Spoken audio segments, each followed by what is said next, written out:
Maths के percentage chapter के इस क्वेश्चन पर बेस्ड हम 2-4 क्वेश्चन देखेंगे।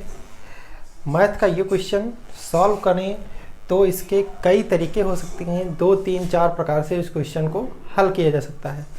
लेकिन सबसे आसान तरीका कौन सा होगा जिसके माध्यम से इस क्वेश्चन को हल किया जा सके। तो क्वेश्चन कहता है, यदि पेट्रोल के मूल्य में 10% की वृद्धि हो जाती है तो कोई व्यक्ति अपनी यात्रा को कितने प्रतिशत कम करे कि उसका खर्च अपरिवर्तित रहे। तो यहाँ पर परसेंटेज दिया गया है 10%। 10% का अगर हम पूछे तो भिन्न में मान कितना होता है? भिन्न में इसका मान होता है 1/10। 1/10 के बाद आने वाली अगली भिन्न होगी 1/11। 1/11 होगी और 1/11 का परसेंटेज में मान कितना होता है? 9 सही 1/11%। तो बस हमारा आंसर आ गया 9 सही 1/11%। अगर हमें यहाँ पर ध्यान रखना है, अगर यहाँ पर कहता है कि कितने प्रतिशत अधिक करें तो हमें 10 से पीछे जाना होगा, यानी 1/9 लेते हैं। अगर कहता है कितने प्रतिशत कम करें तो हमें 10 से आगे जाना है, अर्थात 1/11 करना है। अगर 1/11 होता तो 1/12 कर देते। तो इस तरीके से इन प्रश्नों को हल करते हैं। सबसे आसान तरीका है, मात्र एक लाइन में इन प्रश्नों का उत्तर प्राप्त कर सकते हैं। अभी इसी पर बेस्ड एक और क्वेश्चन हम देखेंगे, इसका आप स्क्रीनशॉट ले सकते हैं। अगला क्वेश्चन है, यदि चीनी के मूल्य में 50% की वृद्धि हो जाती है तो कोई व्यक्ति अपनी खपत को कितने प्रतिशत कम करे कि उसका खर्च अपरिवर्तित रहे। चीनी के मूल्य में 50% की बढ़ोतरी होती है तो कोई भी व्यक्ति अपनी खपत, यानी उसकी जो खपत होगी वह कितने प्रतिशत कम करे कि उसका खर्च अपरिवर्तित रहे। तो सबसे पहले हम लिखेंगे परसेंटेज। परसेंटेज दिया गया है 50%। 50% का भिन्न में मान होता है 1/2। 1/2 के बाद आने वाली अगली भिन्न होती है 1/3।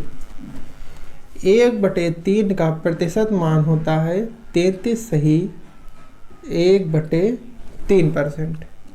1/3 का प्रतिशत मान होता है 33 सही 1/3%। तो बस हमारा आंसर आ गया 33 सही 1/3%। अब आप इसका स्क्रीनशॉट ले लीजिए। फिर हम अगला क्वेश्चन है, यदि टमाटर के मूल्य में 25% की वृद्धि हो जाती है तो कोई व्यक्ति अपनी खपत को कितने प्रतिशत घटा दे कि उसका खर्च जो है अपरिवर्तित रहे। टमाटर के मूल्य में 25% की वृद्धि होती है। तो सबसे पहले हम लिखेंगे परसेंटेज। 25% को अगर भिन्न में बदलना हो तो इसका मान कितना होता है? 1/4।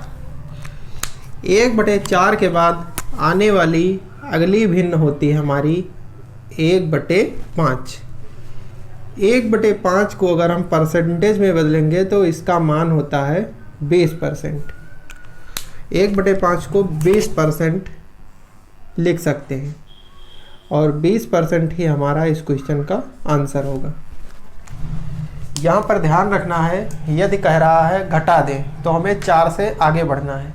अगर कह रहा है कि कितना % बढ़ा दिया जाए तो 4 से पीछे की ओर जाना। अगर यहाँ पर 5 होता तो 6 हो जाता, 7 होता तो 8 हो जाता। अगर कह रहा है कि यहाँ बढ़ा दें तो 4 से 3 हो जाता, 5 से 4 हो जाता।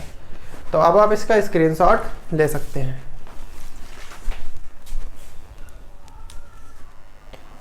मैथ के किसी भी क्वेश्चन को हल करते समय हमें ये ध्यान देना होता है कि उस क्वेश्चन को कितनी सावधानी पूर्वक हम पढ़ रहे हैं। सबसे पहले हमें उसे बहुत ही सावधानी पूर्वक पढ़ना चाहिए। अगला क्वेश्चन है, यदि दूध के मूल्य में 14 सही 2/7% की कमी हो जाती है तो कोई व्यक्ति अपनी खपत का कितना भाग बढ़ा दे ताकि खर्च अपरिवर्तित रहे।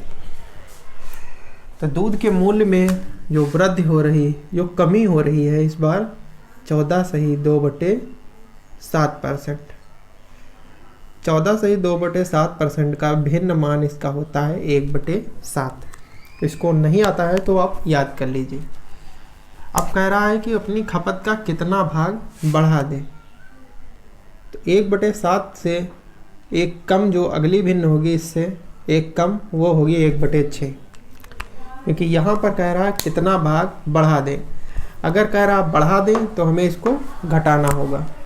तो हमारा आंसर आ गया 1/6 भाग। अगर आप अपनी खपत का घटा दे तो उसका खर्च जो है वो अपरिवर्तित रहेगा। अब आप इसका स्क्रीनशॉट ले सकते हैं। इस प्रकार का कोई भी क्वेश्चन हो, हमें तरीका वही लगाना है, भिन्न और परसेंटेज वाला।